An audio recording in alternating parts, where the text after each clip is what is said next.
Cambiamos la dinámica de nuestras presentaciones.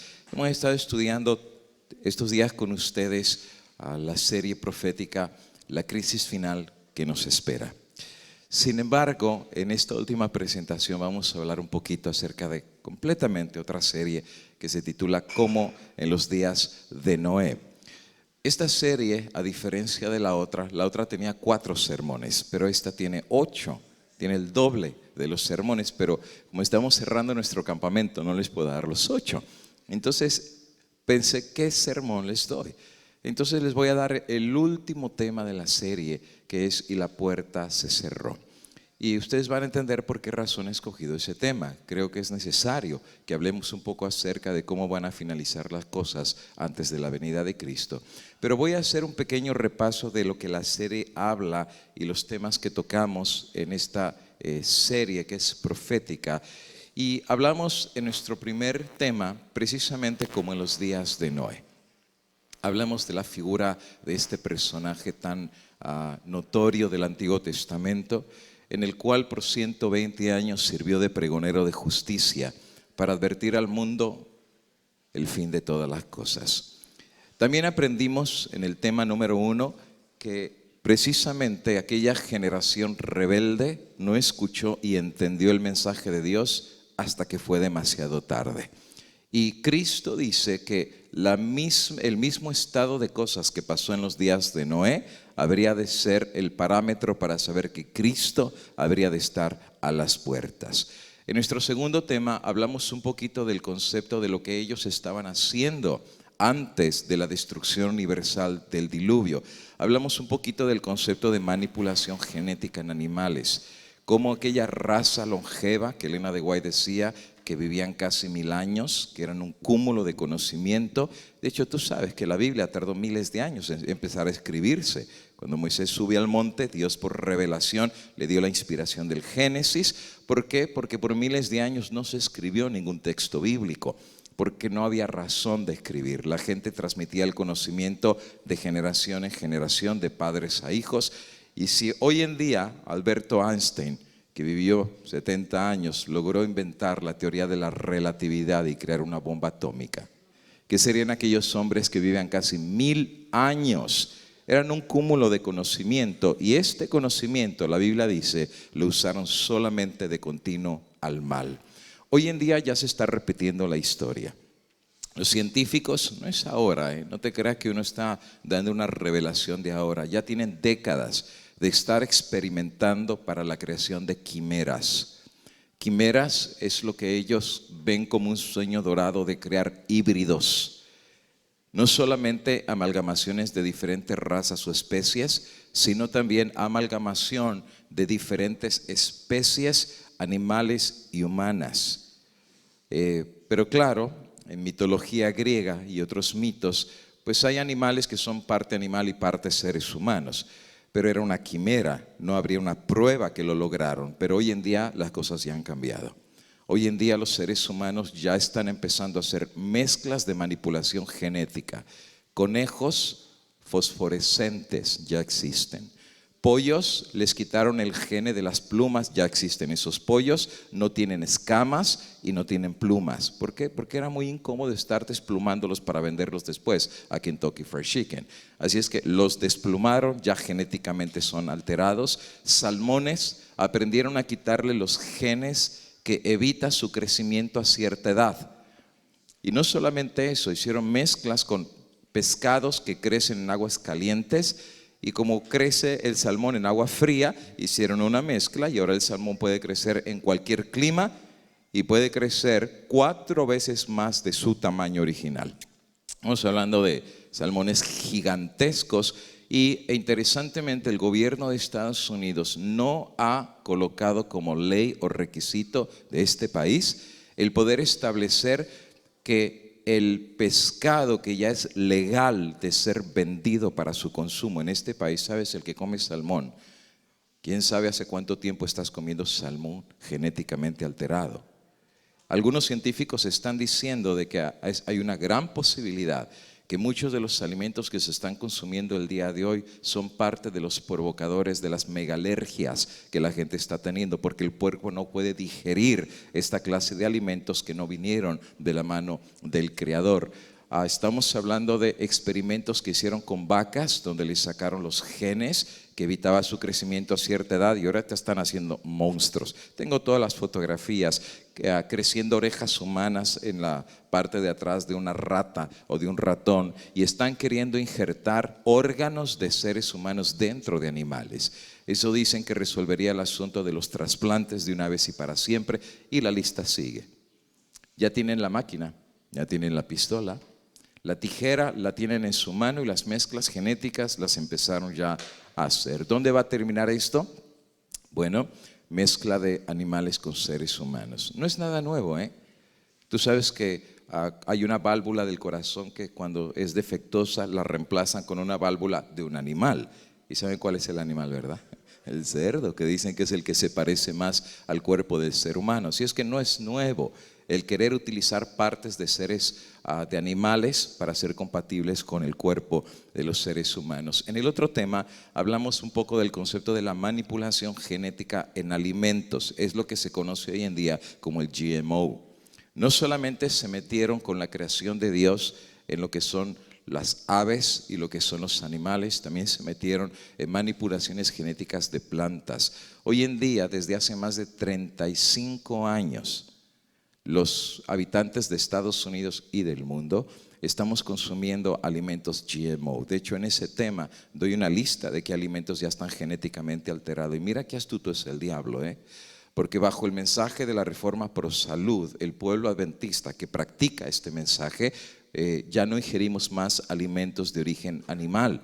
Y el reemplazo de la carne lo hemos tenido con las famosas carnes vegetales, gluten, soya y todos los derivados de esta semilla. Bueno, tengo que decirte que el 80% de la semilla de soya está genéticamente alterado. Creo que te conviene más comerte hoy en día un pedazo de bistec que la soya. Está completamente genéticamente alterada. Y déjame decirte que no es requisito del gobierno de Estados Unidos el poder poner en los productos que ese producto está genéticamente alterado. Hay países que lo han impedido, como en Europa, pero aquí es venta libre. Tú lo puedes comprar, puede ser un alimento genéticamente alterado y tú no lo sabes porque no hay ley que te proteja como consumidor. Lo interesante del asunto es que muchos de los, no solamente la semilla de la soya, la semilla del maíz fue de la primera. De hecho, todos los productos del maíz, la tortilla, perdón, mexicanos, pero o sea, la tortilla, producto del maíz, está genéticamente alterado. Los tostitos están genéticamente alterados y la lista sigue. En ese tema presento una lista bien grande de alimentos que ya están genéticamente alterados y la lista sigue. De hecho, están creando algunas clases de productos que no existen en la naturaleza. Solo para darles un ejemplo, hay niños en el Asia que son muy pobres y solamente crecían comiendo arroz.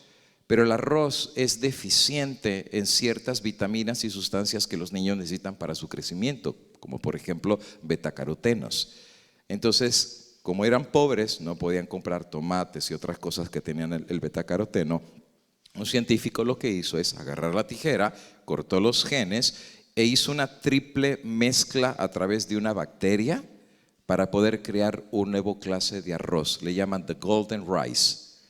Es el arroz y es dorado, parece como de oro, y ahora es una mezcla del arroz regular, pero mezclado con 2 especies más que tienen betacaroteno. Eso no estaba antes en la naturaleza, ahora ya lo crearon. Es una especie, por así decir, nueva de planta que antes no existía en la naturaleza. Ya tienen la máquina, tienen la tijera y son capaces de hacer cualquier mezcla según su tijera se los permita hacer.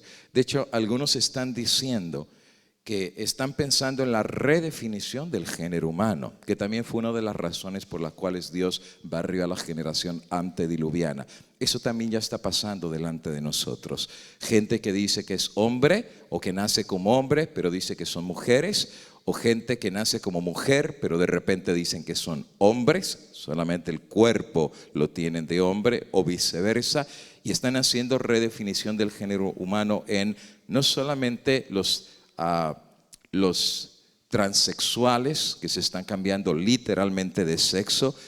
No me voy a meter a explicar todo eso porque eso ya lo expliqué en ese tema número 3, pero tengo que mencionar que desde la misma concepción, la definición de la sexualad queda establecida en el ser humano.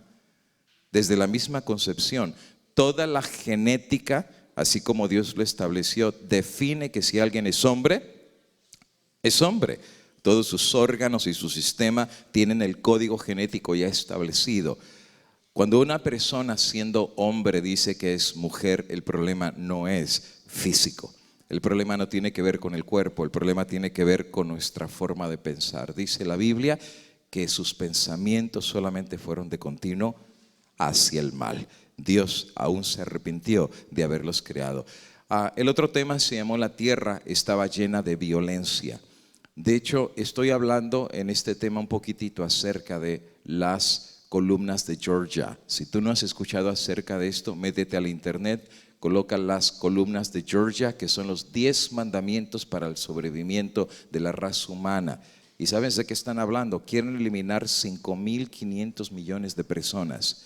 Quieren dejar la humanidad solamente a 500 millones de habitantes a nivel mundial, y algunos están diciendo que a través de la comida, cosas que están tirando en el aire, y la lista sigue, están tratando de deshacerse de la raza humana, y algunos otros están diciendo que están queriendo hacer hasta una tercera guerra mundial, quieren barrer a la humanidad. De hecho, interesantemente, el libro de Apocalipsis dice que cuando Cristo viene a destruir a los que están destruyendo la tierra. Y en este tema explico que el espíritu de Satanás siempre ha sido un espíritu de destrucción y de muerte. Cristo dijo en Juan 8:44 que Él es asesino desde un principio. Y Elena de Goya explica que actualmente hay fuerzas preparadas para causar desolación por todos lados. Ya están listas. Lo único que esperan, según Elena de Goya, es el permiso de Dios. El día que Dios se los permite, vamos a ver cosas muy terribles sobre esta tierra. Se casaban y se daban en casamiento. Otro tema muy interesante que vimos es acerca del concepto de los nefilines. No sé si han escuchado un poquito acerca de ellos. Saben que hay un montón de hermanos evangélicos que creen en estos temas. Hay un hombre que se llama Armando Alducín, que muchos evangélicos lo ven como un campeón de los evangélicos, pero él cree en los nefilines, cree que los demonios se metieron con las hijas de los hombres y concibieron híbridos, mitad demonios y mitad seres humanos, y que según ellos y según el libro de Enoc, y ahí presento el concepto acerca de la apocrifía o los libros apócrifos, cartas deuterocanónicas o de repente cartas pseudoepigráficas, donde explicamos por qué hay libros que existen que no entraron en el canon bíblico. Y son un montón, de hecho son más los que no entraron que los que están en la Biblia. Y uno de ellos es el libro de Enoc. Y el libro de Enoc resulta ser que dice que la razón por la cual Dios destruyó al mundo antediluviano es porque todo el mundo ya se empezó a hacer híbrido de demonios con seres humanos. Hasta da la lista de los demonios que hicieron pacto para meterse con las hijas de los hombres, enseñar brujería y toda esta clase de cosas, hasta que Dios dijo, me arrepiento de haberlos hecho. Y una de las razones era porque el diablo quería supuestamente contaminar la descendencia de la raza humana, porque de ahí va a venir el Cristo. Y que los únicos que no se contaminaron con híbridos, con demonios, fueron Noé y su familia, y que por esa razón son los únicos que conservó. Ahora, todo eso lo explico en este tema, y qué es lo que dice la Biblia y obviamente el espíritu de profecía. El tema que voy a compartir el día de hoy es el último de la serie, que se titula Y la puerta se cerró. En el libro de San Mateo capítulo 24, el Señor Jesús, hablando acerca de su segunda venida, nos dice que será como en los días de Noé, el prototipo de la venida del Hijo del Hombre. Porque antes del diluvio comían, bebían, se casaban y se daban en casamiento hasta el día en que entró Noé en el arca, y no entendieron hasta que vino el diluvio y se los llevó a todos. Así también será la venida del Hijo del Hombre. Es un pequeño paréntesis. acabamos también de terminar de hacer otra serie que se llama Verdades que Liberan. Esa serie la preparé para hermanos evangélicos y pentecosteses. En esa serie explico todo lo que es el rapto secreto, el don de lenguas, a la segunda venida de Cristo, el estado de los muertos, el infierno, textos difíciles sobre la muerte, las ánimas y fantasmas. O sea, es solamente el verdadero día de reposo para evangélicos. Y este es el texto que utilizo para enseñar el rapto secreto. Lo que dice la Biblia acerca del rapto secreto. Y es interesante que el mismo texto que utilizan para decir que uno será tomado y dejado, dice completamente otra cosa opuesta y diferente. Pero dice aquí que finalmente algo vino en los días de Noé y se los llevó a todos. La pregunta, ¿dónde se los llevó? ¿Los raptó? No, sabemos según el libro de Lucas que los destruyó. Cuando el diluvio vino, les trajo destrucción a esa generación. La pregunta es, ¿cómo era la vida en los días antes del diluvio? La sierva del Señor tiene algunas citas donde nos explica cómo vivían los antediluvianos antes de la destrucción de todas las cosas. Y mira qué dice ella. En los días de Noé pesaba sobre la tierra una doble maldición. Como consecuencia de la transgresión de Adán, 1, y el asesinato cometido por Caín, 2, no obstante esta circunstancia, la faz de la naturaleza no había cambiado mucho. Había señales evidentes de decadencia, pero la tierra todavía era bella, rica con los regalos de la providencia de Dios. Las colinas estaban coronadas de majestuosos árboles que sostenían sarmientos cargados del fruto de la vid. Las vastas planicies. Y esto es interesante de notar porque no había las montañas que tenemos hoy en día. Hoy en día, después del diluvio, las montañas son pues los huesos de la tierra, por así decir. Pero antes todo era planito, planicies hermosas con una alfombra verde. Era una preciosura. Y estas se asemejaban a jardines que estaban vestidas de suave verdor y endulzadas con la fragancia de miles de flores. Los frutos de la tierra eran de una gran variedad y de una abundancia casi ilimitada. Los árboles superaban en tamaño, belleza y perfecta simetría a los más hermosos del presente. La madera era de magnífica fibra y de dura sustancia muy parecida a la piedra. Por eso le tomó mucho tiempo a Noé hacer el arca, porque los árboles eran no solo gigantescos, parecían piedra, y por algo el arca sobrevivió el diluvio. Claro, Elena de White dice que Dios protegió el arca, pero la piedra era casi similar a la madera de los árboles y apenas era un poco menos durable que la piedra. Además, abundaban el oro, la plata y las piedras preciosas. El linaje humano aún conservaba su vigor original. Solo pocas generaciones habían pasado desde que Adán había tenido acceso al árbol que había de prolongar la vida. Y eso es verdad. El hombre vivía casi 1000 años. Adán vivió 930. El mismo Noé vivió 950 años. Matusalén no se diga. Así es que prácticamente fue muy posible que a lo mejor Noé estuviera cerquita de la generación de Adán. Matusalén le tocó prácticamente casi conocer a esas dos generaciones entre el puente de Adán y Noé. Murió antes del diluvio, ¿no es verdad? Pero prácticamente vivían casi 1000 años y la tierra y la raza humana todavía era longeva, todavía vivía muchísimo tiempo.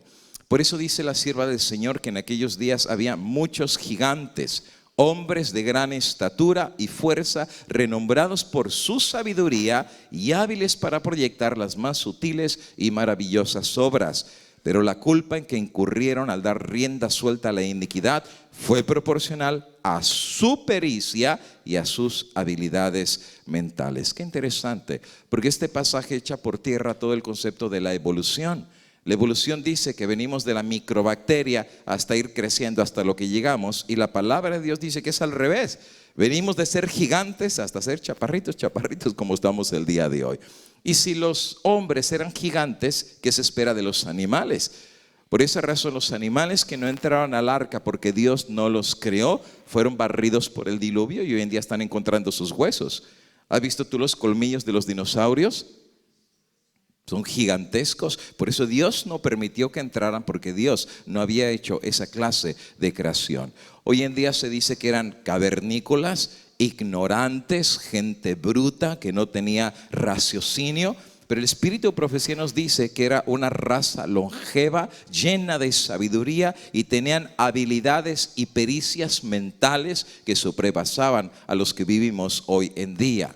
Además de eso, dice el espíritu de profecía que la poligamia había sido introducida en la raza antediluviana desde temprana edad, contra la divina voluntad manifestada en un principio. Dios había dado a Adán una mujer, revelando así sus órdenes, pero después de la caída los hombres prefirieron seguir sus deseos pecaminosos y como resultado aumentaron rápidamente delitos y desgracia. Por eso decía, la tierra se llenó de violencia. No se respetaba el vínculo matrimonial ni los derechos de la propiedad. Cualquiera que codiciaba las mujeres o los bienes de su prójimo los tomaba por la fuerza. ¿Recuerdas David cuando codició a la otra mujer? No mandó matar al marido. Y eso fue mucho después de la caída. Ahora imagínate en aquellos días antes de Noé. Podían tener las mujeres que querían y si estaban casadas simplemente se deshacían de los maridos y tenían sus harenes de mujer. Y eso provocaba que había un deseo de venganza en la familia del hijo que había sido muerto porque el otro lo mató para quedarse con la mujer, y había baños de sangre por todos lados.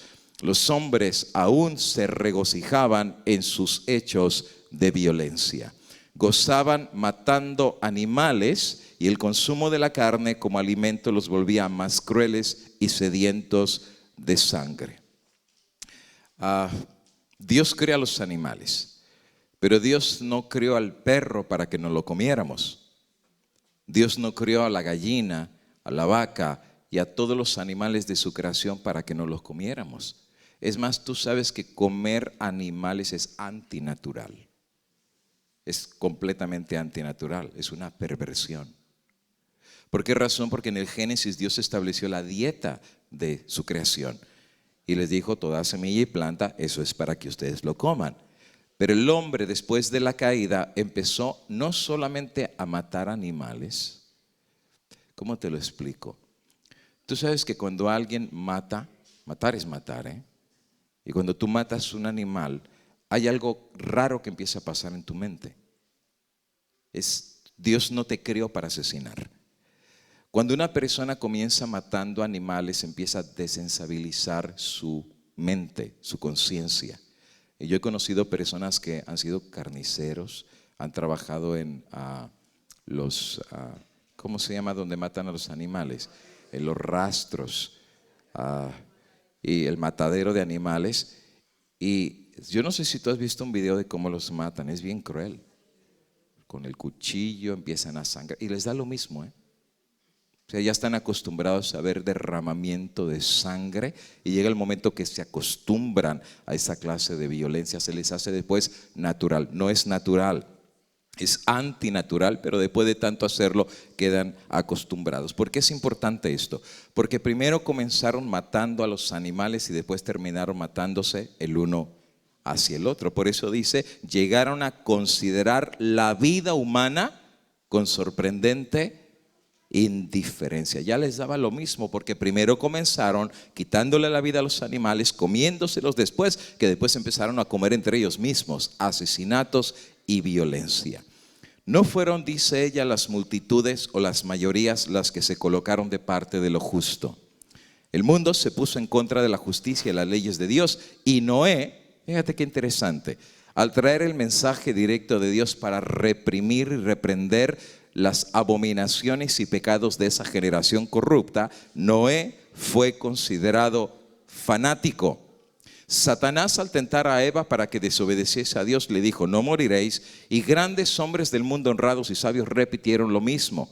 Dijeron: las amenazas de Dios tienen por fin solo intimidarnos, pero nunca se realizarán. No debéis alarmaros. Nunca se producirá la destrucción de la tierra por el Dios que la hizo, ni el castigo de los seres que Él creó. Podéis estar tranquilos, no temáis. Noé es un descabellado fanático. El mundo se reía de la locura del iluso anciano. En vez de humillar sus corazones ante Dios, persistieron en su desobediencia e impiedad. Qué interesante. La calma y tranquilidad que les vino fue resultado de los líderes que estaban imponiendo esa calma sobre ellos. Noé decía, la voz de Dios ha hablado, el fin de todas las cosas llega, pero prefirieron conformarse en el falso mensaje de los sabios de su tiempo, que el fin no habría de llegar. El mundo miraba maravillado, algunos hasta con temor. Resulta ser que lo interesante es de que Dios estaba mandando un mensaje, pero tuvo que hacer algo sobrenatural para que esa generación abriera los ojos. Y fue cuando los animales comenzaron a venir al arca. Elena de White dice que los ángeles estaban encaminando a los animales hacia el arca. Y cuando ellos vieron que animales de todos los lugares empezaban a venir y su dirección final era el arca, no pudieron científica o racionalmente poder explicar el motivo por cual los animales estaban encaminando hacia el arca. Miraba maravillado este evento y algunos miraban el caminar de los animales hasta con temor. Llamaron a los filósofos para que explicasen aquel singular suceso, pero fue en vano, era un misterio que no podían comprender. La mano de Dios se estaba moviendo. Y no es interesante que los hombres no escucharon la voz de Dios, pero cuando Dios le habló a los animales, empezaron a venir. Mejor los animales tenían una conciencia que estaba más abierta a la voz de Dios que los seres humanos. Y amigo, la historia se está repitiendo, Si tú miras en la Biblia, siempre cuando Dios ha llamado a algún animal para ayudarlo, los animales siempre responden. ¿O no fue un animal que alimentó al profeta Elías cuando no había para comer? ¿O no fue quizás un pescado que Dios le dijo a Pedro, Cristo le dijo a Pedro, echa tu red, saca un pescado y va a tener una moneda? Claro, Cristo sabía que el pescadito se había tragado una moneda y le dijo, guárdamela y después la voy a necesitar. Y cuando fue el momento, Dios llamó al pescadito y lo agarró Pedro y sacó la monedita. ¿O no fue quizás un pez gigantesco el que se tragó a Jonás y dijo, ándate por ahí, que ahorita te voy a dar tu cargamento? Mira, los animales, es interesante cómo responden a las órdenes y a la voz de Dios. Y cuando ellos vieron precisamente este acontecimiento tan maravilloso, bueno, resulta ser de que no podían comprender la mano que se movía en este misterio. Los hombres habían endurecido tanto a rechazar obstinadamente la luz, que aún esta escena les produjo sola una impresión pasajera. La raza condenada contemplaba el sol. Mira qué bonito salió el sol, los pajaritos están cantando, las flores están tan bonitas. No va a suceder lo que Noé dice. Y aparte que Noé decía que iba a llover, que iba a caer agua del cielo, cuando jamás eso había pasado. Tú sabes que el mensaje de Dios es completamente impopular. Es tú predicar un mensaje que ni lo has visto, que no hay evidencia enfrente de ti para saber que lo que estás diciendo va a suceder así. ¿Por qué crees que Noé fue contado como pregonero de justicia? Porque creyó el mensaje de Dios. Y sabes que esa fe fue lo que condenó al mundo. Porque ahora nadie puede decir o excusarse, yo no sabía. Pues tú no sabías, pero Noé sí sabía y Noé lo creyó, tú lo rechazaste. Y Noé quedó como un testimonio vivo que hay gente que contra corriente y contra naturaleza está dispuesta a creer a la santa palabra de Dios. ¿Sabes? Esto se va a repetir con el pueblo de Dios. Hay que pongamos las barbas en remojo, porque exactamente lo que le pasó a Noé viene sobre nosotros. ¿Tú crees que predicar este mensaje te va a hacer popular? Mira, amigo y hermano, Dios no nos llamó a un concurso de popularidad. Aquí no se trata de caerle bien a la gente. Aquí no se trata de que la gente te aplauda, que la gente te dé honores o que la gente te dé estatuas de reconocimiento. Esto no es popularidad. Dios nos ha llamado a ser impopulares. Dios nos ha llamado para poder poner sal en la herida, sal en la llaga. Y mucha gente se va a incomodar. Mucha gente va a levantar las manos a decir crucifíquenlo. Son fanáticos, son locos. Así es que vete acostumbrando. ¿Quieres ser tú como el Noé moderno? Pues lo mismo que le pasó a Noé antiguo nos va a pasar. Y la gente se rió hasta que se cansó. De hecho, la gente venía a escuchar los temas de Noé, pero no venía por realmente querer escuchar la voz de Dios. Se venía a burlar de Noé. Ya me imagino yo 40, 50 riéndose de cada palabra que decía. Y mientras Noé hablaba, unos ahí riéndose y otros gritando y otros burlándose. No fue fácil la vida de Noé.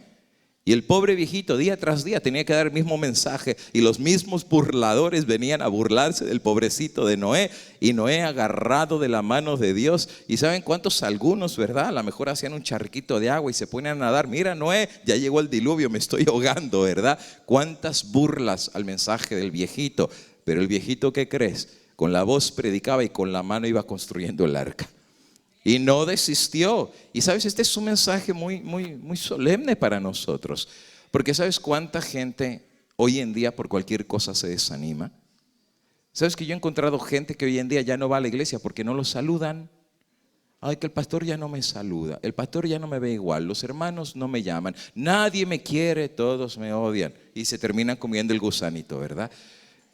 Por cualquier cosa se desaniman. No ha venido ni la crisis y ya no quieren ni venir a la iglesia. Si en charcos se ahogaron, ¿qué será cuando venga el mar rojo? Si cualquier cosa nos desalienta y nos desanima, ay, en la iglesia ya no me dejan predicar. Uy, en mi congregación nadie me quiere. Todo el mundo dice que soy de los disidentes y fanáticos y extremistas. Vete acostumbrando, las cosas se van a poner peor.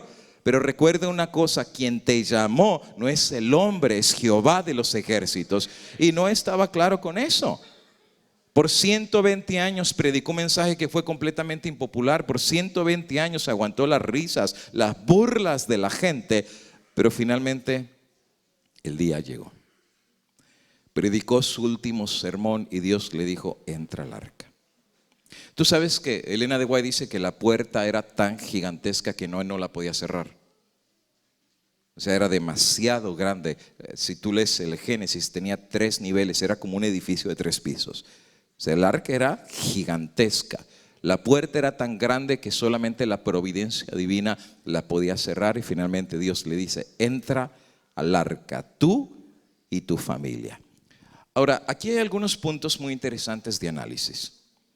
Cuando Noé finalmente entra en el arca, ¿vino inmediatamente el diluvio después de que él entró? No, ¿verdad? ¿Cuánto tiempo tardó para que viniera el diluvio? 7 días. Fíjate, pon atención. 7 días. ¿Qué significa que la puerta se cerró? Significó 2 cosas. 1, los que estaban dentro del arca ya no podían salir. Y los que estaban afuera ya no podían entrar. ¿Por qué? Porque fue Dios mismo el que cerró la puerta. Ahora, una vez que la puerta se cerró, Noé y su familia ya estaban salvos. Claro, iban a pasar el diluvio y todo eso, pero ya estaban salvos.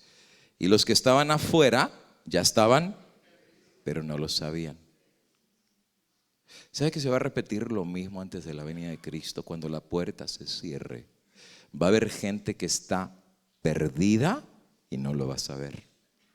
Porque la vida va a seguir regular, porque por 7 días pues los pajaritos seguían cantando, iban a dormir, comían, hacían lo regular sin saber que el decreto ya estaba postulado sobre ellos y que estaban perdidos. ¿Cuándo se dieron cuenta que estaban perdidos? No cuando la puerta se cerró.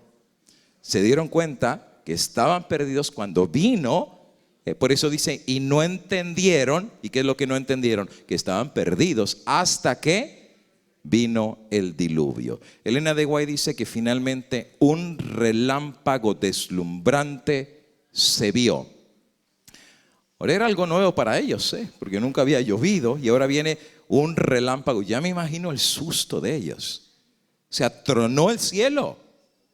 Relámpago fulminante se vio y una nube de gloria más vívida que el relámpago descendió del cielo para cernirse ante la puerta de la entrada del arca. La maciza puerta que no podían cerrar los que estaban adentro fue puesta lentamente en su sitio por manos invisibles. Y ellos vieron esto.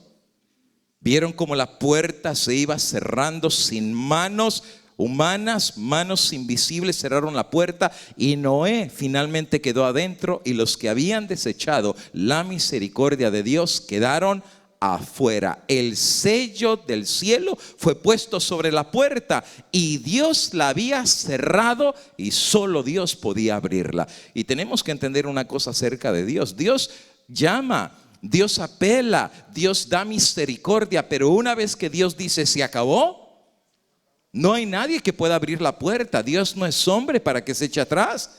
Dios no es hombre. Cuando Dios le dice a los ninivitas, si no se arrepiente vendrá la destrucción, Dios no se iba a echar para atrás. Claro, ellos se arrepintieron y no vino la consecuencia por el arrepentimiento. Pero una vez que la puerta se cerró, ya no había vuelta atrás. Solo Dios podría abrir esa puerta. Elena de White dice que asimismo, cuando Cristo deje de interceder por los hombres culpables antes de su venida en las nubes, la puerta de la misericordia se cerrará. Entonces, una vez que Dios cierre esta puerta, la gracia divina ya no refrenará más a los impíos y Satanás tendrá dominio absoluto sobre los que hayan rechazado la misericordia divina. Pugnarán ellos por destruir al pueblo de Dios, pero así como Noé fue guardado en el arca, los justos serán escudados por el poder divino. Y esto es importante de entender. Una vez que la gracia se cierre, todos quedaron sellados. Unos para salvación y otros para perdición. Pero el que sea sellado y tenga el sello de Dios ya no puede ser tocado ni por Satanás ni por sus enemigos. Son intocables. Así como Noé ya no pereció, los hijos de Dios cuando sean sellados en el cierre de la gracia tampoco podrán ser tocados. Claro, antes que la puerta se cierre es otra historia. Pero una vez que se cierra la puerta, ya el diablo no nos va a poder tocar. Pero eso sí, no lo vamos a saber. ¿Cómo tú vas a saber que se cerró la puerta? Ahora, no lo sabes. Dios sabe que está sellado. Dios sabe que el sello de Dios está sobre ti. Pero eso Dios lo sabe. Pero los que estamos acá no lo sabremos. Más adelante voy a dar unas citas muy interesantes de algunas pequeñas cosas que nos van a dar la idea que la puerta se cerró en el cielo.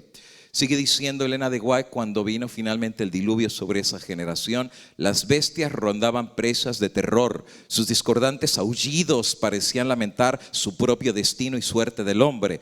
Entonces finalmente fueron rotas todas las fuentes del gran abismo, las cataratas de los cielos fueron abiertas. Tú sabías, no solo que hay agua de arriba, se rompieron del centro de la tierra las fuentes de las aguas y salían a borbotones tan gigantescos el agua que caía del cielo y que se veía caer finalmente de las nubes el agua, enormes cataratas. Ríos se salieron de su origen e inundaron los valles. Torres de aguas brotaban de la tierra con fuerza indescriptible, arrojando al aire a centenares de pies, más de 30 metros, macizas rocas que al caer sepultaban profundamente en el suelo. Los altares donde habían ofrecido sacrificios humanos. Esto no es nada nuevo. Antes no solo mataban a los animales, mataban a los seres humanos. El estado de idolatría y de asesinato gobernaba sobre la tierra, pues esos altares ahora fueron destruidos. Y los adoradores temblaron ante el poder del Dios viviente y comprendieron que había sido su corrupción e idolatría lo que había provocado su destrucción. A medida que la violenta tempestad aumentaba, árboles, edificios, rocas, tierra eran lanzados en todas direcciones. Y el terror de los hombres y los animales era indescriptible. Ahora sí querían entrar al arca, ¿verdad? Ahora sí van a la puerta, ábrenos la puerta. Algunos hasta con violencia quisieron entrar, pero era demasiado tarde. La puerta se había cerrado y el tiempo había pasado. ¿Sabes? La historia se va a repetir. No me quiero adelantar, pero Elena de White dice que va a haber personas, especialmente los que conocieron la verdad, que cuando se den cuenta que la puerta se cerró y ellos no estaban adentro, saben lo que les viene, pero ya no pueden entrar. Su indolencia, su falta de consagración, el jugar a ser cristianos hizo que no entraran. Ahora sí se quieren consagrar. Ay, Señor, aquí está mi teléfono, ya lo dejo a un lado. No, ya agarra tu teléfono. Viviste por él, muere por él. No pusiste a Dios en primer lugar. Ahora, no estoy diciendo que tener una cuenta de Facebook es malo, pero si la vas a tener, úsala para la gloria de Dios. Tienes 5,000 amigos, pues repárteles la verdad presente, ¿no te parece? Puedes llegar más allá de lo que llega cualquier pastor. Y esos amigos aún pueden publicar, pero ¿sabes cuántas personas en Facebook ni siquiera dicen que son cristianos? Solamente lo utilizan para poner una foto bonita de mí, otra foto bonita de mí, otra foto. Es la película que ellos dirigen y ellos son el centro de la atención. Cristo Cristo no está en el centro de sus corazones. El diablo nos ha entretenido y nos ha engañado, y sabes que muchos que no hicieron de Cristo la perla de gran precio ese día van a ver que el Cristo divino no está intercediendo más por ellos. Finalmente dice ahí que la gente estaba llena de terror y los animales también tenían un terror indescriptible. Aún ella dice, qué cita tan interesante, que el mismo Satanás, obligado a permanecer en medio de los revueltos elementos, temió por su propia existencia. Oye, ¿cómo fue eso? Que el mismo diablo le dio miedo y el mismo diablo pensó que era el día de su propio juicio. Porque el diablo dijo, pues no solamente Dios está enojado, los va a destruir a ellos, pero también a mí. Y el diablo, en el poder que él tiene, temió por su propia existencia. Él se había deleitado en dominar tan poderosa raza y deseaba que los hombres viviesen para que siguieran practicando abominaciones y rebelándose con el Dios del cielo. Pero otros, locos de terror, extendían las manos hacia el arca, implorando que se les permitiese entrar, pero sus súplicas fueron en vano. Su conciencia finalmente se despertó y se convencieron que hay en los cielos un Dios que todo lo gobierna. Le invocaron, pero sus oídos no escuchaban las súplicas. Y en aquella terrible hora vieron que la transgresión de la ley de Dios había ocasionado su ruina. De las cimas más altas, los hombres contemplaban un enorme océano sin playas. Wow, esta es una poesía, ¿eh? A mí la forma como Elena de White pone las cosas me sorprende. Dice, los hombres contemplaban un enorme océano sin playas. El agua empezó a subir. Tú sabes que ellos agarraban animales gigantescos, amarraban a sus hijos para que en el instinto de sobrevivencia los animales se trataran de salvar y al mismo tiempo salvaran a su carga, ¿no? Pero sabes, no había montañas como hoy en día. O sea, eran solamente planicies. Y cuando el agua va subiendo y va subiendo y va subiendo, ellos, y sabes el terror de saber que tus hijos se van a ahogar, que tu esposa, es cuestión de tiempo, tu esposa se va a ahogar, todo va a ser destruido y al final tú también vas a perecer y no hay quien te salve. La única salvación está flotando y la puerta está cerrada y tú no estás allá adentro. La agonía mental de esa gente era indescriptible. Las solemnes amonestaciones del siervo de Dios ya no eran objeto de ridículo, ya no era tan fanático, ya no era tan disidente, ya no era tan extremista, divisionista, separatista. Ahora se dieron cuenta que era un siervo de Dios. ¿Cuánto habrían deseado estos pecadores condenados a morir que se les volviese a deparar la oportunidad que habían menospreciado? ¿Cómo imploraban que se les diera una hora más de gracia? Otra manifestación de misericordia, otro sermón del disidente Noé, pero ya no habían de oír la dulce voz de la misericordia y las aguas del diluvio los habrían de barrer. Y claro, el arca estaba segura bajo la protección de Dios y los que estaban afuera en un océano sin playa sabían que había llegado el día de su destrucción. Claro, una fotografía no ilustra mucho. Claro, tú ves la foto y no impacta casi nada. Sabes, la gente que se está ahogando, el arca, pero hermano, haber estado ese día ahí es algo completamente indescriptible. Yo encontré un pequeño video que me gustaría mostrarles. Mientras el arca está flotando, la gente se sube a las colinas para tratar de salvarse, pero es imposible.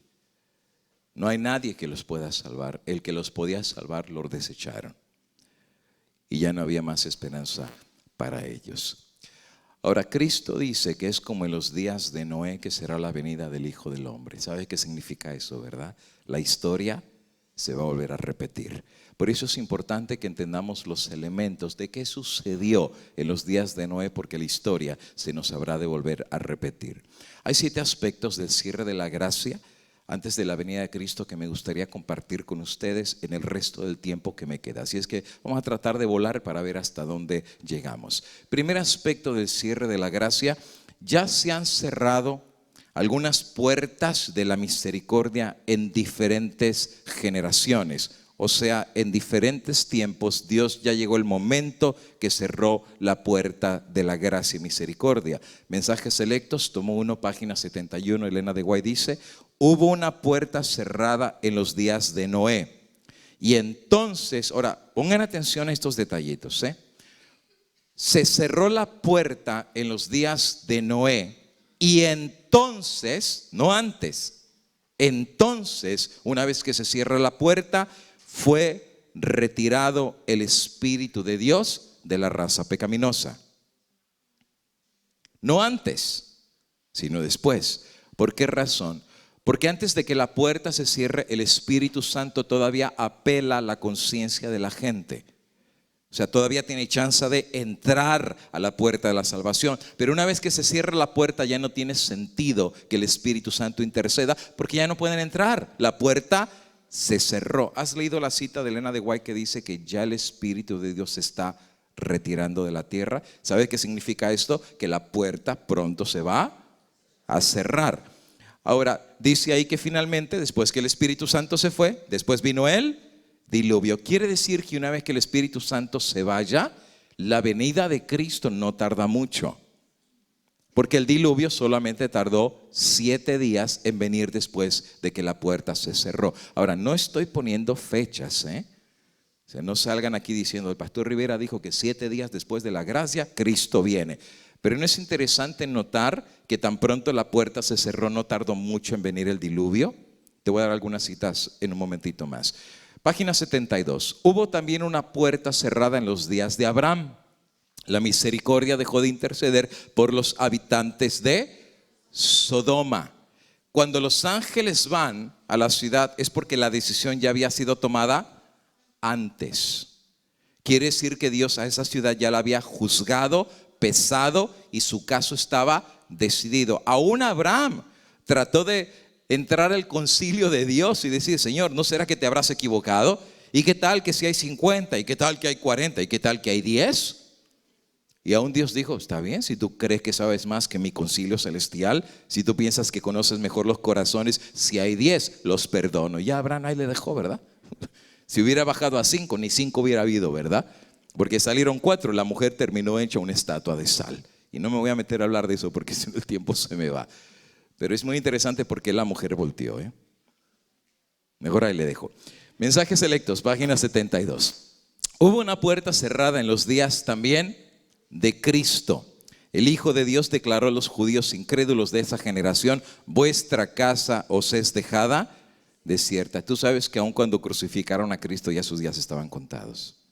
La sangre de Él sea sobre nosotros y sobre nuestros hijos. Finalmente es en el año 70 cuando viene Tito, que ellos se dan cuenta que Dios hace rato ya los había abandonado, que los había pesado y ahora les tocaba recibir las consecuencias de haber crucificado al Hijo de Dios. Así es que varias puertas de la gracia divina ya se han cerrado en el pasado. Y se cerrará la puerta de la gracia exactamente antes de la venida de Cristo Jesús, siguiendo esta misma dinámica. Número 2, se han cerrado también la puerta para algunos en el pasado y en el presente. Y esto es importante de entender. La Biblia nos dice que en el Antiguo Testamento ha habido personas que Dios ya los juzgó y los declaró perdidos.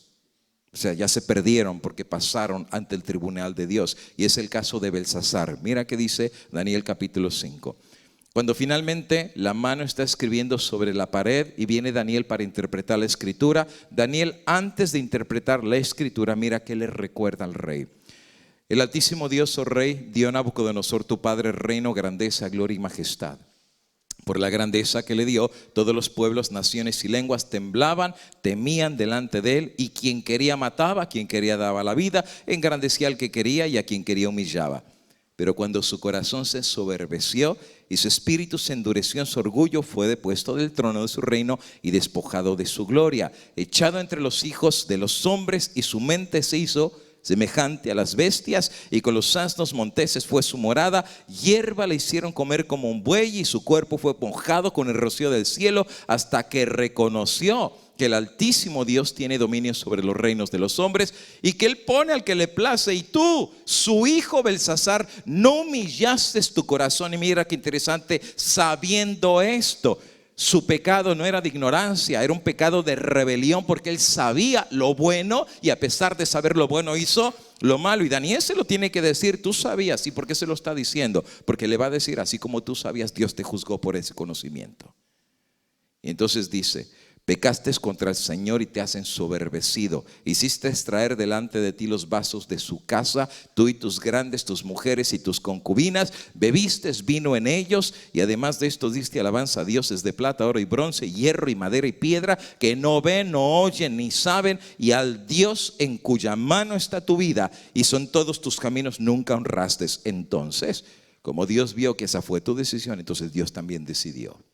Y Dios mandó la escritura, la mano que trazó esta escritura, que decía: Mene, mene, tekel uparsin. Uno, pesado ha sido en balanza. ¿Sabes qué significa la balanza? Juicio. Dios te juzgó. ¿Sabes que hay gente que vive como que Dios no los ve? O sea, mientras los demás no sepan, están bien, pero los ojos de Dios están sobre ellos. Daniel está diciendo: Dios te vio y tú no te diste cuenta. Dios ya te venía observando desde hace rato y no te importó. Idolatría, blasfemia. Y llegaste al último punto de traer lo que era sagrado para Dios y lo pisoteaste. ¿Sabes qué? Por lo menos en mi punto de vista, lo que provocó la destrucción de Belsasar fue que el acto capital que él hace, que trajo la indignación de Dios, es traer los vasos sagrados del templo, ¿no es verdad? Y los tomó como cualquier cosa y los pisoteó y se los dio a sus rameras y a sus capitanes y a sus generales y les puso vino. ¿Has escuchado el vino de Babilonia que está en la copa?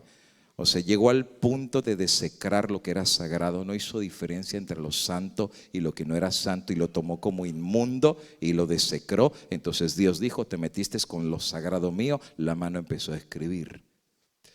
Tú sabes que hay dos cosas que Dios ha establecido como vasos sagrados desde la creación, que Dios estableció como santo y Dios los apartó y les puso la santidad en esas dos instituciones. ¿Cuáles son las dos instituciones?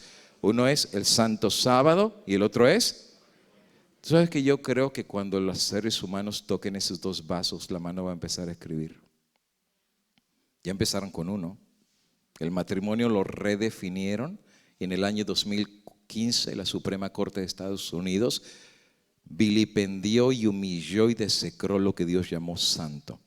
Y ha permitido ahora el matrimonio homosexual, lesbiano, transgénero y bisexual legalmente en los Estados Unidos de Norteamérica.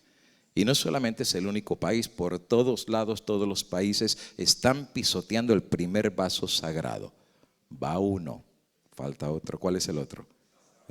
Por eso entendemos que cuando venga la ley dominical es el segundo vaso y la mano va a empezar a escribir: pesado ha sido en balanza y ha sido hallado falto. Ahora, interesantemente, cuando la mano escribe, el juicio había sido hecho previamente. Daniel solamente le dice la sentencia, pero Dios ya te juzgó y esa misma noche fue muerto Belsasar, rey de los caldeos. Lo interesante es que Belsasar ya había sido juzgado y él no lo sabía. Y lo mismo va a repetirse en otras ocasiones. Va a haber gente que se haya juzgado por Dios y ellos no lo van a saber. ¿Te recuerdas el caso también de Herodes, que había matado a Santiago a filo de espalda? Resulta ser de que un día, sentado vestido de ropas reales, se sentó en el tribunal, les arengó. El pueblo decía: voz de Dios, no es voz de hombre. Y al momento un ángel del Señor le hirió. La palabra en griego es una estocada. Así como el torero agarra la espada y le da la estocada final al toro, pues esa es la palabra que se utiliza en el griego. Vino el ángel, le dio una estocada, lo hirió por cuanto no dio la gloria a Dios y expiró comido por gusanos. O sea, Dios dijo: hasta aquí. Le cerró la puerta y le quitó la vida. Así como Dios da la vida, también tiene derecho a quitarla. La puerta también se cerró antes de que viniera el diluvio. 7 días después vino la consecuencia. Ahora, Elena de White tiene unas citas muy interesantes acerca de algunos individuos en el presente. O sea, ya no en el cierre de la gracia universal antes de que Cristo venga, sino en el presente, que su puerta se está cerrando. Mira qué dice: cada día termina el tiempo de gracia para algunos. Oye, eso hace pensar a cualquiera, ¿eh? Dice: cada día termina el tiempo de gracia para algunos. Cada hora algunos pasan más allá del alcance de la misericordia. ¿Oíste? Es muy solemne de pensar, ¿eh? ¿Será que alguno de nosotros ha cruzado esa puerta que ya no hay retorno? Que ya ni el Espíritu de Dios te puede alcanzar. ¿Habrá un joven aquí tan rebelde que ya ni la voz de Dios te toca? Haces llorar a tu madre, haces sufrir a tu padre. Eres una vergüenza para la iglesia, para los demás. Y tu vida de rebelión trae deshonra al mismo Dios del cielo. Y a lo mejor sin tú darte cuenta ya pasaste el límite de ser alcanzado. Dice, algunos pasan más allá. Y sabes, quizás Hitler fue uno de esos casos, ¿no es verdad? Ya él llegó a un punto en todas las abominaciones que él había hecho, que hace rato quizás Dios lo había juzgado. Sigue diciendo ella, Joyas de los Testimonios, tomo 2, página 167. Cada día hemos estado asociados con hombres y mujeres que van encaminados hacia el juicio. ¿Qué significa eso? Que lo que hacemos diario no es para el bien, es para el mal. Igual que los antediluvianos, sus pensamientos y obras eran solo de continuo hacia el mal. Tú podrás decir, pastor, he cruzado esa línea. Bueno, hermano, estás aquí, ¿no? Eso dice mucho de ti. Podrías haberte quedado en tu casa, cómodo, sentado en tu sofá, tomándote un tececito. No vienes a batallar, no vienes a sufrir. ¿Sabes qué? Ha hecho frío, ¿eh? Y yo vi a muchos que están en carpas con este frío. Oye, hay que tener amor a Dios para tú dejar tu comodidad y venir aquí con este frío a escuchar la palabra de Dios. Hay que, todavía hay algo que te está hablando. Todavía hay algo en tu conciencia que te hace buscar de Dios. Y ese es un buen síntoma, ¿eh? Que todavía tu conciencia la tienes suavecita, la voz de Dios. Pero hay algunos que cada día no buscan lo bueno. Eso sí, a un campamento no vienen, ¿verdad? Porque ponen mil excusas. Pero cuando los invitan a la boda, son los primeros en llegar. Porque está buena la comida, ¿verdad? Dan de todo. A eso sí, se llenan los lugares, ¿verdad? Para ir a las bodas. Que un partido de fútbol, son los primeros de levantarse de madrugada. Ahí sí se visten y se arreglan para ir a jugar al fútbol o cualquier deporte. Para lo que nos conviene, el deseo del corazón, ahí sí le entramos. Pero para las cosas de Dios, ¿quién busca de Dios? Y hay algunos que sin darse cuenta en el procedimiento diario se van encaminando al juicio. Cada día puede haber sido la línea divisora para alguna alma y alguno puede haber hecho la decisión que determinará su destino futuro. Eso es tremendo. ¿Por qué? Porque Dios está observando la dinámica de nuestras decisiones y de nuestras vidas. Y terriblemente hay gente que desde que se levanta hasta que se acuesta, lo único que ven, que oyen y que hablan y que hacen es para el mal. Decía una hermana, pastor, a mí el chisme no me gusta, pero me entretiene. Y nos vamos acostumbrando al mal y se nos hace después normal participar del chisme, participar de la crítica, participar de la mundanalidad. Y estamos tan acostumbrados. ¿Por qué? Porque en la televisión a los chismosos les pagan dinero. Ese es el negocio de hoy en día, ¿verdad? Hablar del chisme, del actor, del deportista, del cantante, de todo el mundo hablan chisme. A ver el día que hablen de ellos. A ver el día que ellos sean desgarrados, así como ellos desgarran la reputación de su prójimo. Y destruyen a sus familias y destruyen a sus hijitos. No, pero a los chismosos les pagan hoy el día. ¿Y sabes cuántos cristianos se complacen en ver esas cosas? Y ya se les hace normal. Normal. Yo me recuerdo cuando era pequeñito, mi papá, cuando no íbamos a la iglesia, le gustaba los sábados tomar y ver box. Y yo me recuerdo que todos los sábados en la noche eran peleas de box. Y yo me recuerdo que estaban los grandes peleadores mexicanos, se peleaban con los puertorriqueños, con los cubanos, con los salvadoreños, con todo el mundo y se daban. Y a mí no me gustaba, yo me tapaba los ojos porque era bien violento. Me acuerdo que una vez uno le pegó y hasta le sacó un diente. Y mi papá se levantó, ¡ay, qué bueno que le salió el diente! Y yo estaba bien asustado. ¿Por qué? Porque era muy violento. Pero después de 1 año y de 2 años ya me acostumbré, ya también le echaba porras, ¿verdad? Pégale más duro y dale en el hígado.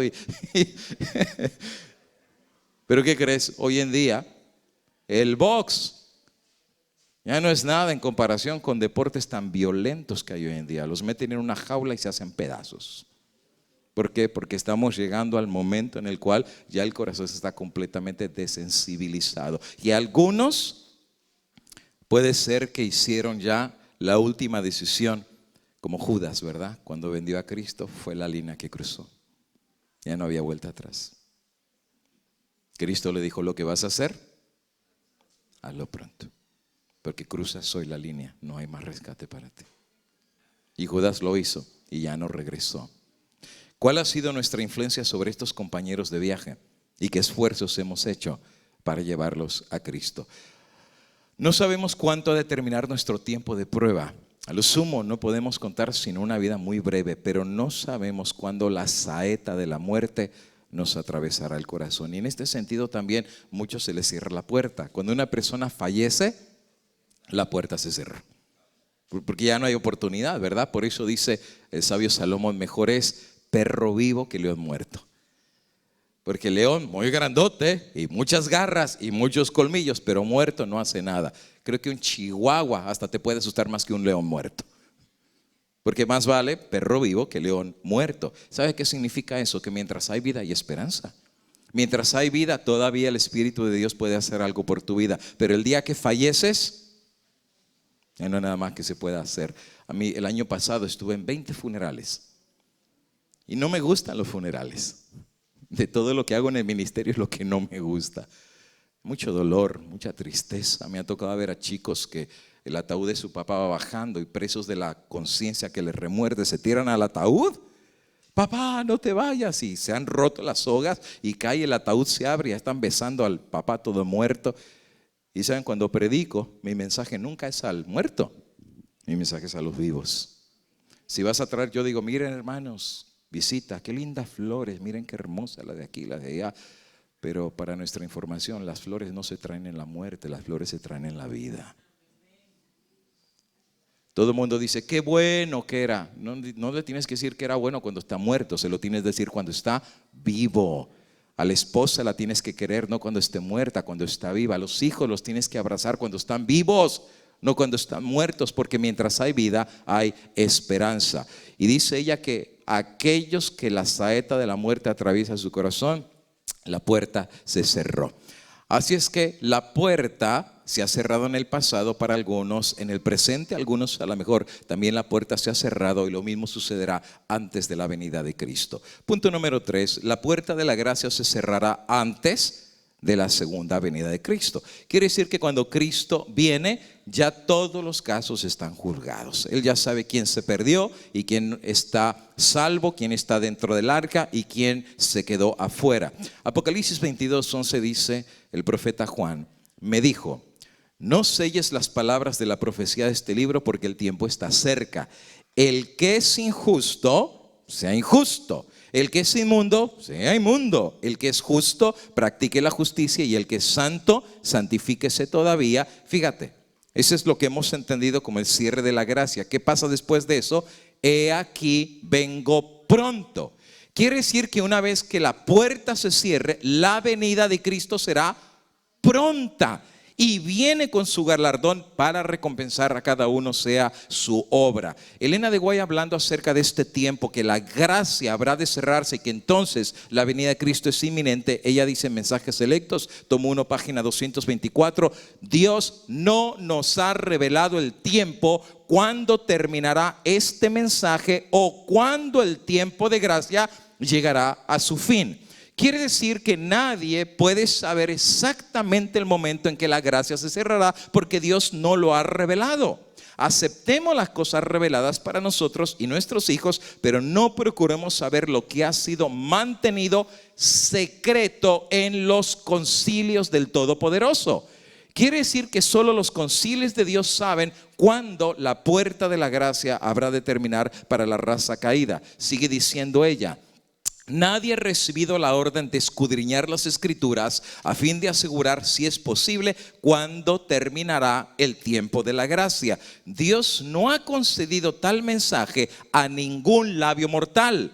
Él no quiere que ninguna lengua mortal declare aquello que ha sido ocultado en sus concilios secretos.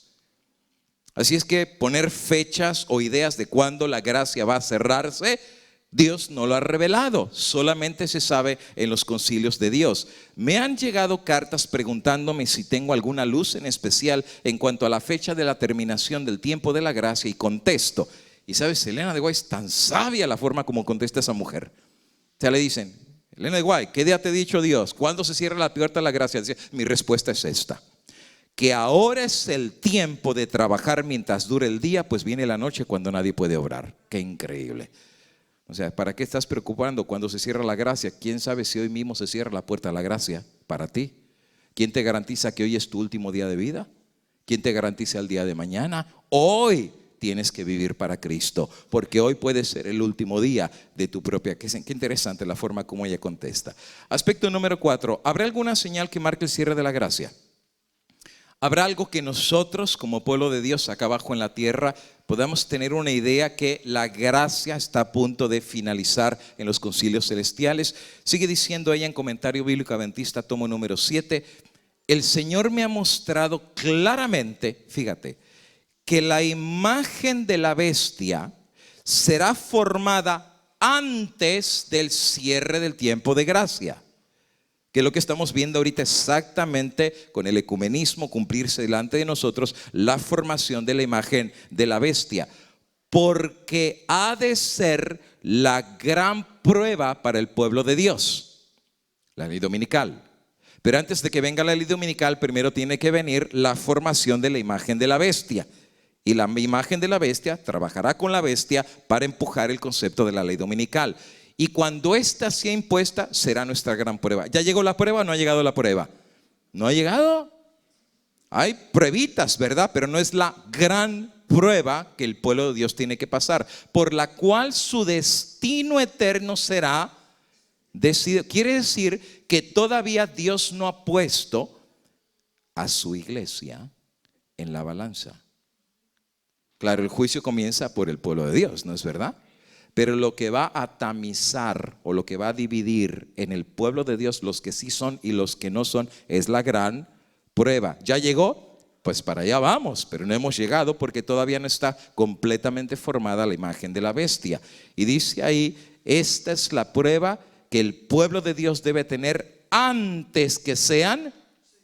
Es cuando la puerta se cierra. Cuando la puerta se cierra, todo el mundo está sellado. Ahora, eso es verdad, ¿eh? La puerta primero se cierra ¿para quién? Para el pueblo de Dios.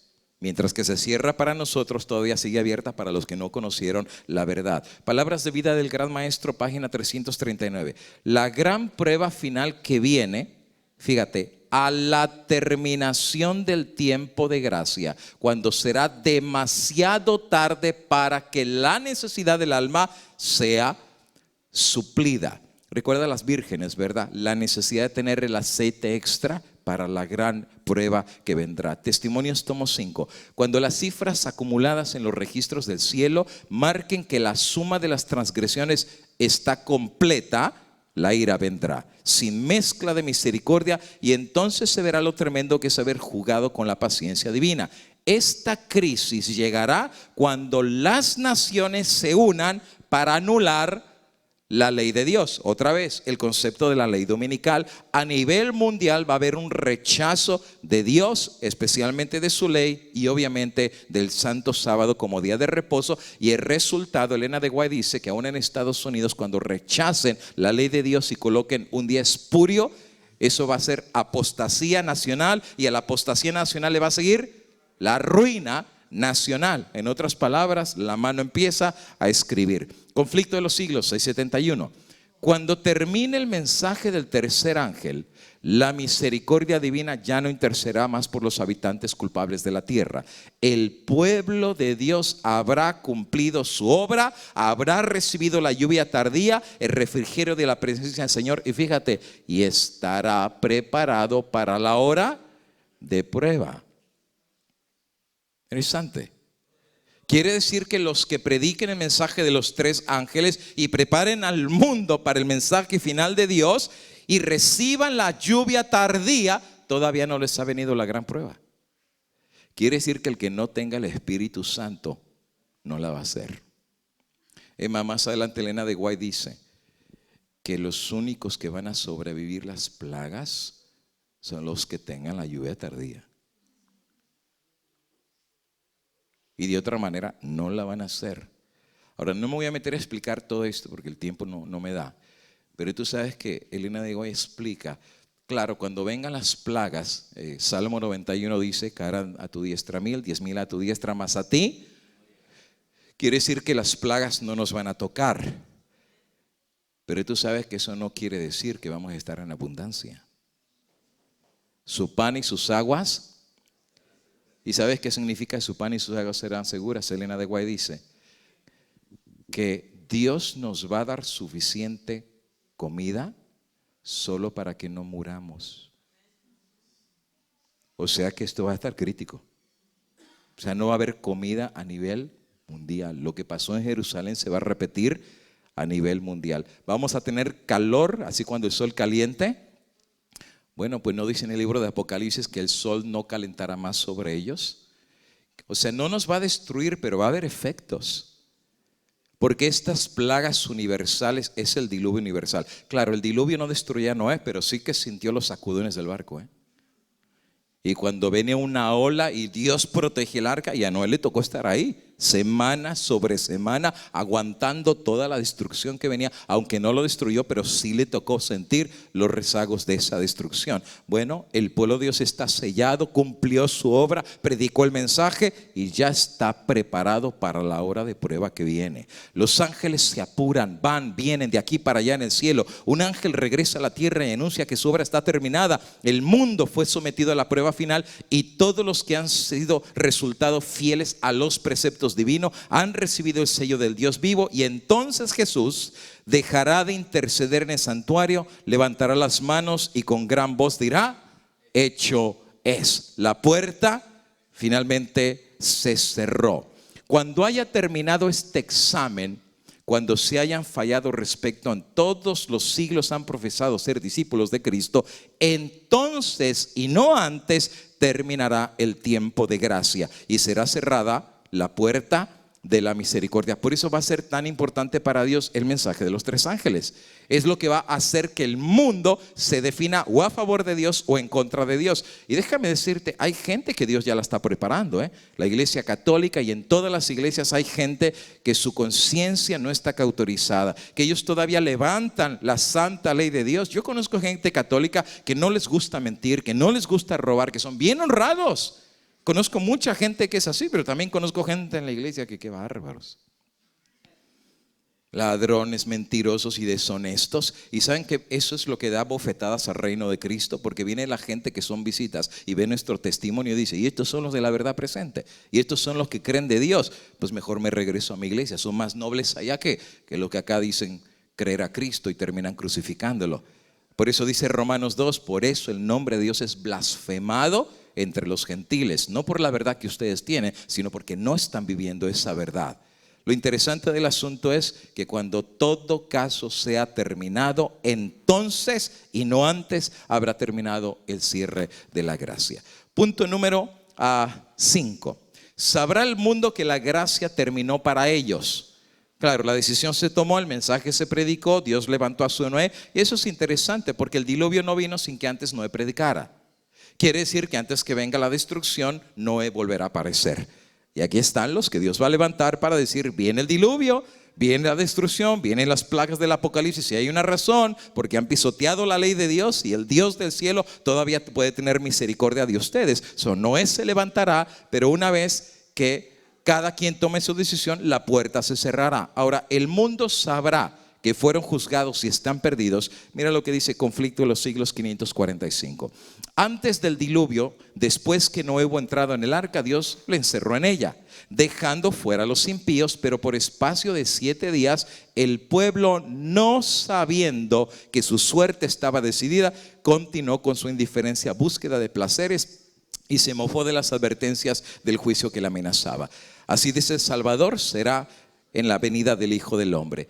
Silenciosa y inadvertida como ladrón a medianoche, llegará la hora decisiva que fija el destino a cada uno, cuando será retirado definitivamente el ofrecimiento de la gracia que se dirigirá a los culpables. Página 673. Cuando la decisión irrevocable del santuario haya sido pronunciada y el destino del mundo haya sido determinado para siempre, los habitantes de la tierra no lo sabrán.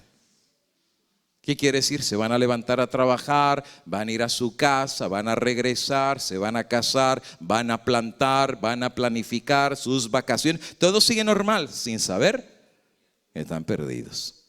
Sin saber que ya la decisión en el cielo es irrevocable. El que entró, entró, y el que se quedó afuera, no hay más oportunidad para él. Página 545. Mientras que el hombre de negocios, absorto en el afán del lucro, los amigos de los placeres tras ellos y la esclava de la moda se atavía, puede llegar el momento en que juez de toda la tierra pronuncie la sentencia: pesado fuiste en balanza y hallado falto. Los justos e impíos continuarán viviendo en la tierra en su estado mortal. Los hombres siguen plantando, edificando, comiendo y bebiendo, inconscientes, todos ellos que la decisión final, que es irrevocable, ha sido pronunciada en el santuario celestial. Lo mismo pasó en los días de Noé. Los mismos mensajeros, filósofos y sabios del mundo apaciguaron sus conciencias de su maldad. Yo soy hombre, pero soy mujer. Tranquilo, todo está bien. Yo soy psicólogo, estudié en Harvard. Usted no se me preocupe, todo está bien. Si le gustan los perros, hasta cásese con ellos. O no se rían, en Europa están haciendo leyes para casarse con animales. En Europa ya están poniendo leyes para incesto que sea legal. Si una muchacha llega a cumplir 18 años y se enamora del papá y se quiere casar con el papá, lo va a poder hacer. Oh, hermanos, estamos en los días de Noé. El Espíritu de Dios ya se está retirando gradual, pero ciertamente de la tierra. Pero los líderes religiosos y filósofos apasionaron su conciencia. Por cierto, ¿y qué de los cristianos que no fueron sellados? El mundo no lo sabrá, la vida seguirá como siempre. ¿Y de los cristianos? ¿Sabrán los cristianos que su decisión también está tomada? ¿Qué tal de la iglesia? Conflicto de los siglos 3:87 dice: como en el tiempo de Noé los hombres no entendieron hasta que vino el diluvio, así será la venida de Jesús. Cuando los que profesan ser el pueblo de Dios, ¿quiénes son los que profesan ser el pueblo de Dios? Otros. Y se unan con el mundo, viviendo como el mundo y compartiendo sus placeres prohibidos. Fíjate, tienen sus membresías en la iglesia. Saben del sábado, saben de la ley, mensaje de los 3 ángeles, reforma procesal. Conocen el mensaje. Si hay un pueblo que no es ignorante, es el pueblo adventista. O sea, nosotros sabemos, entendemos el mensaje, pero nuestro problema es que vivimos como el mundo, nos gusta como el mundo, comemos lo del mundo, hablamos como el mundo, nos portamos con el mundo. El problema no es el mensaje, el problema es nuestra forma de vivir. Pues cuando los que se llamen del pueblo de Dios pero vivan con el mundo, cuando las campanas repiquen a bodas y todos cuenten muchos años, vendrá repentinamente destrucción y se desvanecerán sus visiones brillantes y sus falaces esperanzas. 673, conflicto de los siglos. Las formas de la religión seguirán en vigor entre las muchedumbres, de en medio de las cuales el Espíritu de Dios habrá retirado finalmente.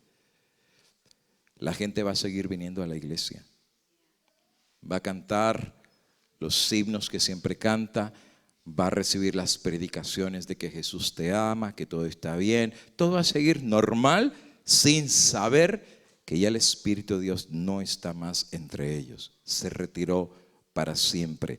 Y el celo satánico con el cual el príncipe del mal inspiró para que cumplan sus crueles designios se asemejará al celo de Dios. Interesante, ni la iglesia lo sabrá, ni el mundo tampoco lo sabrá. Punto número 6, Satanás y el cierre de la gracia.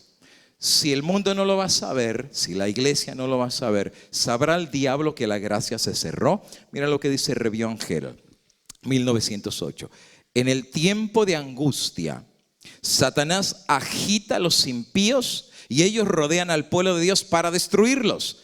Predicaron el mensaje, recibieron la lluvia tardía, amonestaron al mundo, y como ya el Espíritu Santo se retiró, pues ahora Satanás infunde un odio en contra de la secta rebelde. Los quieren borrar de la faz del planeta, pero él no sabe que el perdón ha sido escrito al lado de sus nombres en los libros del cielo. O sea, tampoco el diablo sabrá que la gracia se cerró. Porque el diablo los quiere destruir, dice, son míos y es mi oportunidad. Y cuando incita a los hombres a matarlos, él no sabe que han sido perdonados. Él no sabe que están dentro del arca. Ellos no saben que están salvados y en el cielo se decretó el perdón de sus pecados. Ve que los ángeles protegen a los que guardan los mandamientos e infiere. ¿Qué es infiere? Intuye. Se da la idea que sus pecados han sido perdonados. ¿Y cuál es la forma que lo sabe? Porque hay ángeles que los están protegiendo, ya no los puede tocar. Antes sí mató a muchos, ¿no es verdad? Los mártires, pero ahora cuando los quiere tocar a estos, ve que los ángeles poderosos se ponen a defenderlos e intuye. Dice, entonces ya no los puedo tocar. Quiere decir que ya arriba ya pasó lo que tenía que pasar. Estos ya están sellados, no los puedo tocar. E intuye que sus pecados son perdonados y obviamente intuye que la gracia se cerró. No sabe que la suerte de cada uno ha sido resuelta en el santuario, solo intuye porque no los puede destruir. Punto número 7, y con este finalizamos: el cierre de la gracia y la venida de Cristo. Primeros escritos, página 36. Vi que los 4 ángeles iban a retener los 4 vientos, las plagas del Apocalipsis, mientras no estuviese hecha la obra de Jesús en el santuario. Y que entonces caerían las 7 postreras plagas. Diluvio. Viene la destrucción sobre el planeta, pero antes los ángeles están reteniendo los vientos. Página 545, conflicto de los siglos. Cuando quede concluida la obra del juicio investigador, quedará también decidida la suerte de todos para vida o muerte. El tiempo de gracia terminará poco antes de que el Señor aparezca en las nubes del cielo. Esta cita es muy interesante, porque una vez que se cierre la gracia en el cielo y el caso de cada quien se ha decidido para vida o para muerte, la venida de Cristo no tarda mucho. Por eso dice ahí, el tiempo de gracia terminará poco antes. Claro, en los días de Noé fueron 7 días. Por cierto, cuando Cristo nos lleve al cielo, ¿cuánto tiempo le va a tomar llevarnos? ¿Y cuánto tiempo le va a tomar venir? No sé, no estoy poniendo fechas, no estoy poniendo ni días ni nada. Pero si nos va a tomar 7 días ir para allá,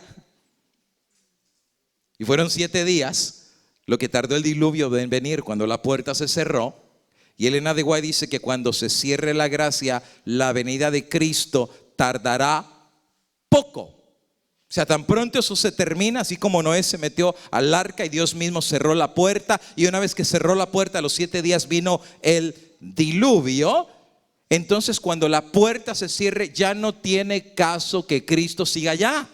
¿Para qué tiene que seguir? Ya no está intercediendo por nadie. Cada quien ya tomó su decisión. El Espíritu de Dios finalmente se retira. Ya no hay obra que se tenga que hacer. Ya no hay nadie que hay que predicar. Cuando Noé está dentro del arca, ¿quién le predicó? De la gente seguía afuera, pero ya no tenía caso predicarles. ¿Por dónde se iban a meter si la puerta estaba cerrada? Cuando finalmente la gracia termine, ya no tiene caso que Cristo interceda. Se quita las vestimentas de sumo sacerdote, se pone la de Rey de Reyes, y Apocalipsis 19 dice que viene con los ejércitos del cielo. Lo que dice el libro de Judas, ¿verdad? Que dijo el profeta Enoc que vendría con las decenas de santos que lo iban a acompañar, y viene el 30 minutos de silencio en el cielo. La media hora de silencio. ¿Y por qué 30 minutos? Porque el cielo entero se va a venir con él. No va a quedar nadie, y viene Cristo con las centenas de ángeles para buscar a sus elegidos. ¿Cuánto tiempo va a tardar? Va a ser poco. Va a ser poco. Página 678 de conflicto. Los cristianos profesos que llegarán sin preparación al último y terrible conflicto confesarán sus pecados con palabras de angustia consumidora, mientras los impíos se reirán de su angustia.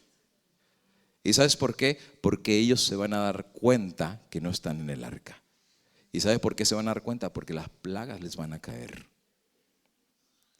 Y los que conocieron la verdad van a saber que los ángeles de Dios ese día se van a decir el Salmo 23, el Salmo 91, el 123, el 121. Tú puedes recitarte toda la Biblia, pero no está sellado, porque llegaron sin preparación.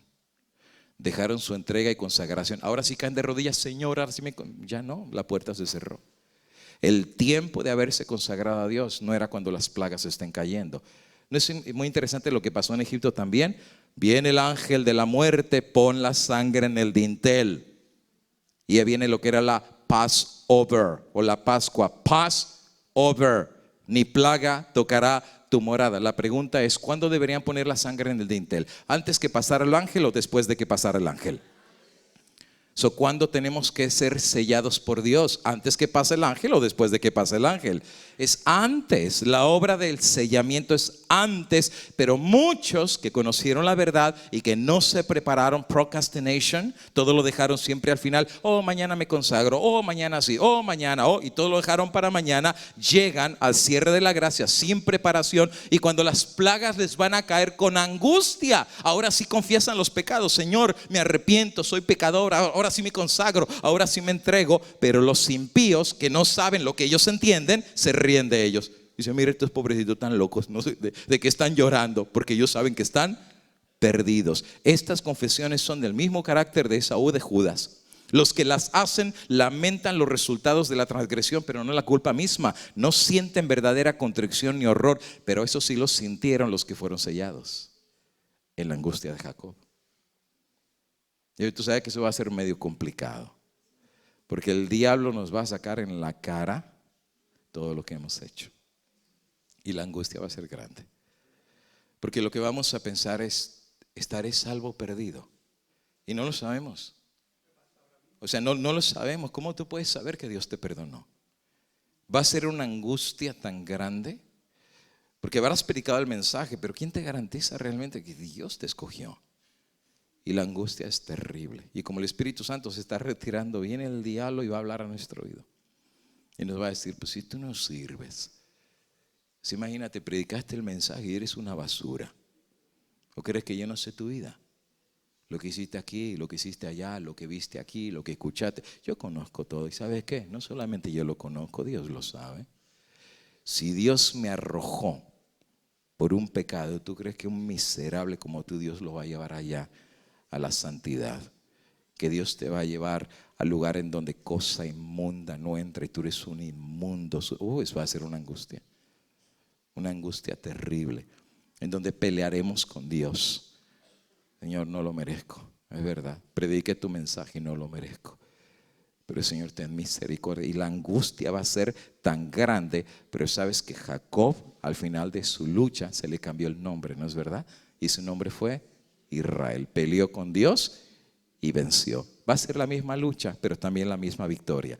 Claro, ellos no lo saben, Dios lo sabe, pero el diablo no lo sabe. Pero aquellos que ven que las plagas le caen, saben que están fuera. Y lo mismo del faraón, volverían a maldecir a Dios o al cielo si los juicios se detuviesen. El tiempo de angustia, cual nunca fue después que hubo gente, pronto se iniciará. Y para entonces necesitaremos tener una experiencia que hoy por hoy no poseemos y que muchos no pueden lograr debido a su indolencia. ¿Qué es una indolencia? Nos da lo mismo. Nos da lo mismo. ¿Sabes por qué nos da lo mismo? Porque ya salió el sol, porque los pajaritos se están cantando, porque tu cheque te sigue llegando y abres la llave del agua y sale el agua, abres el refrigerador de la comida. Nos da lo mismo. Porque no sufrimos. Y el que no sufre no sabe qué significa depender de Dios. ¿Saben que los papás cometemos un grave error en cómo educamos a nuestros hijos? Porque los educamos sin sufrimiento. Y ese es un error. Los hijos tienen que aprender el dolor. Los hijos tienen que aprender a sufrir porque eso va formando su carácter, sus pruebas, sus decisiones. Cada lágrima nos va cambiando, nos va moldeando. Por eso nosotros aprendimos, porque sufrimos. Y batallamos y a veces no teníamos ni para comer, pero cuán grande fue Dios de nosotros, ¿no es verdad? Y aprendimos a glorificar el nombre de Cristo Jesús. Pero ahora hay gente que por su indolencia ha postergado su entrega y su consagración a Dios. Finalmente, cuando Cristo regrese, regresa por aquellos que le pertenecen. De hecho, nosotros leemos en el Espíritu Profecía, ya no voy a leer todas esas citas, que antes de la venida de Cristo, la voz de Dios va a mandar un mensaje de reconfort a sus hijos, anunciándoles el día y la hora de la venida de Cristo. Es como una forma de decir, ya voy, no te desanimes. Parece entonces los hijos de Dios ya no van a estar en las ciudades. ¿Dónde vamos a estar? En las montañas. Cristo viene. Y por cierto, tengo algunas citas muy animadoras que Elena de White dice que muchos se van a juntar para recibir a Cristo.